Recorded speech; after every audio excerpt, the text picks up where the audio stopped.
You're listening to Kizuki, the podcast. I'm Mae Yoshikawa, and I define the Japanese concept of Kizuki as the following. Kizuki 1. A moment of epiphany, an aha of realization or insight which opens the knower to a new dimension of truth that was formerly unknown. 2. Steps in an incremental growth of awareness, resulting in a movement from ignorance to greater awareness of the bigger picture. A kind of knowing that cannot be undone, that cannot be unrealized. As a longtime yoga and meditation practitioner, a world traveler, and curious self-explorer, I'm obsessed with Kizukis. Listen on each week for inspiring and enlightening stories that may just tip you over for your next aha. On this week's episode, Love the Real.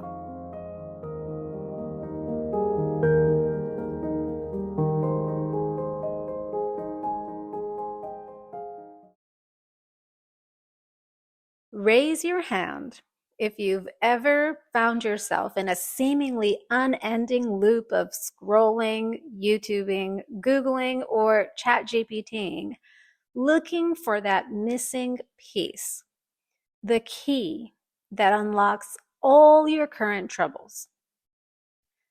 Let's just call it out for what it is. It's so crazy, so nutty, how we go looking, turning every corner, and how we find the little piece of content, the one that rings true for us. Maybe it says something like, what you really need is presence, just to meet the moment in presence. And you think to yourself, oh my God, that's it. For a split second, you get that taste of relief. But then the habit has you going back to the search loop again because you're still missing it. But guess what? What we really need at this point is actually not the answer. What we need is the implementation of the answer. And we're just not going to find that in any piece of content.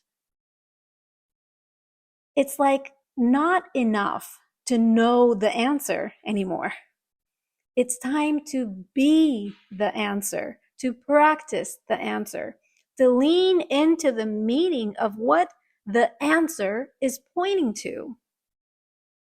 And that must begin by laying down the very search that had you looking and seemingly finding your answer. You must release this ongoing habitual MO, the search. What I didn't realize until recently is that such behavior was actually perhaps a form of self-punishment. Hang in there with me, I'm going to unpack this because it's quite insidious how it sneaks in. After all, it appears as though you are working for yourself to save yourself from your current mess. Yes, you need the answer. You need that key that unlocks it all. But here's the bomb. When you are in the search, when you are busy trying to fix yourself, you've actually abandoned your mess. You've abandoned yourself because you're not meeting yourself where you're at in the mess, in presence. And in that way, in the name of self-improvement, we unintentionally keep alive this quiet blanket of shame, of not liking where you're currently at. And I'm here to call it out. That's a form of self-punishment. Whew. In my case, okay, let's just bring it home to me for a second. I find myself curiously midair. I'm kind of in between a career transition, it's a career transformation. I'm in between eras in my life. You know, my children are growing up and it's a different phase of child rearing. Yeah, I'm definitely in the messy middle. In fact, I've been squirming in it for quite a while now because I feel like I've been in the messy middle for a lot longer than I want it to be. And even the way I put it is revealing because it shows you that I'm not liking it.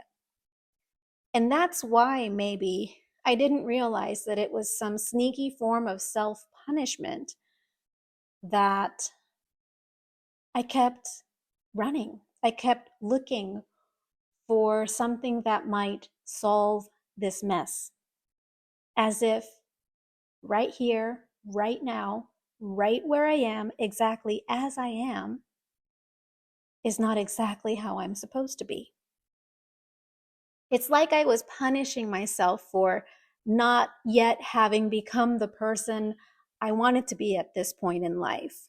Or also, weirdly, at the same time, punishing myself for not being who I used to be in society. You know, it's like this unspoken kind of in between space of where I thought I'd be by now versus who I used to be. And yeah, just being in this messy middle of trying to figure it all out, but not having landed yet. Can we take a collective beat to let that sink in? And I wanted to talk about this out loud with you all today because so many of us do this and we do it silently. We do it silently while we think we're motivating ourselves into the next form of success.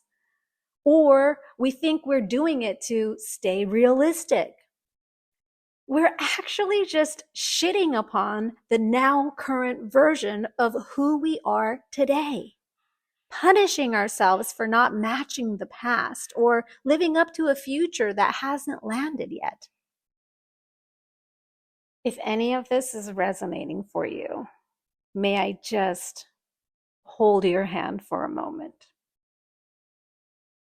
And just like I just did, can we name that one?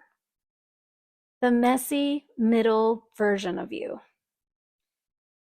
Just like I named this messy middle May, the one who's midair, no security, occasional freak out moments, the one who's not really feeling strong or sparkly or full of radiant energy. Can we take a good look at her? Not as a before picture of some future envisioned glorious version of me, but let's look at her. Let's look at her version of you in all her current glory. Scars, tears, anxiety, messiness, and all. Just a moment. See her. Maybe even stand in front of the mirror and take a good look at her. You know what popped into mind for me? It was Frida Kahlo's self-portraits. You know, the Mexican artist. If you've seen the Salma Hayek movie, that's her. She painted herself over and over, not idealized, but raw.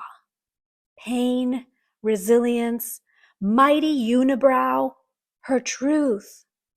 Not picture perfect, but deeply her. It wasn't about classic beauty. It was about being, about not abandoning herself, even in the process. And it occurred to me, I love her.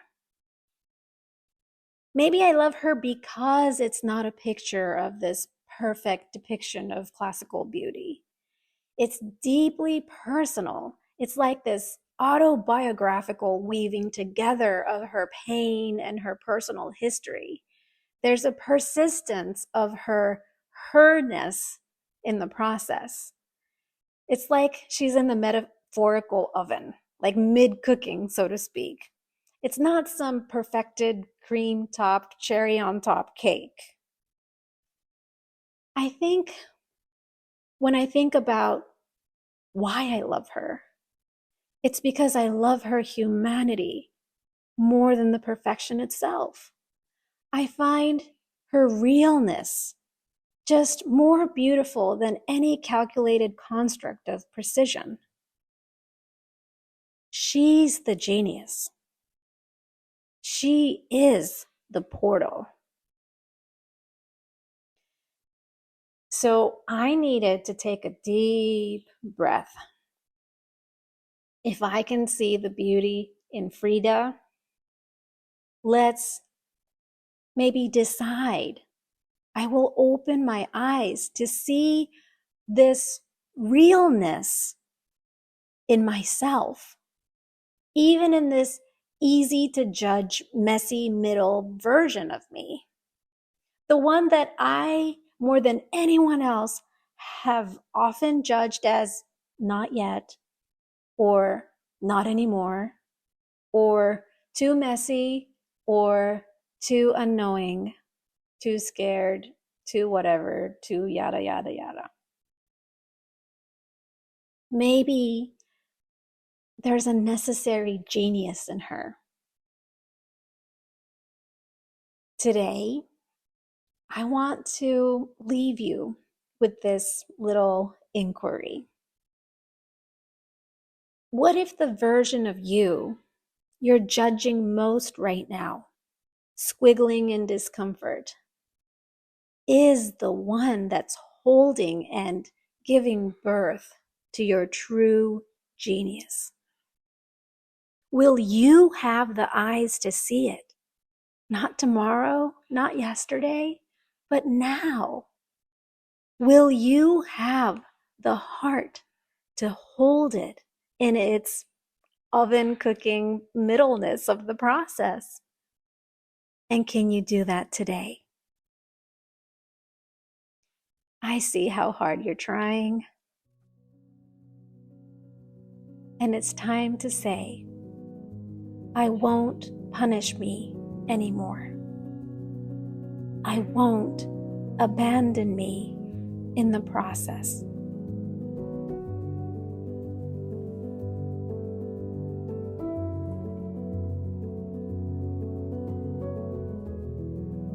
Thank you for listening.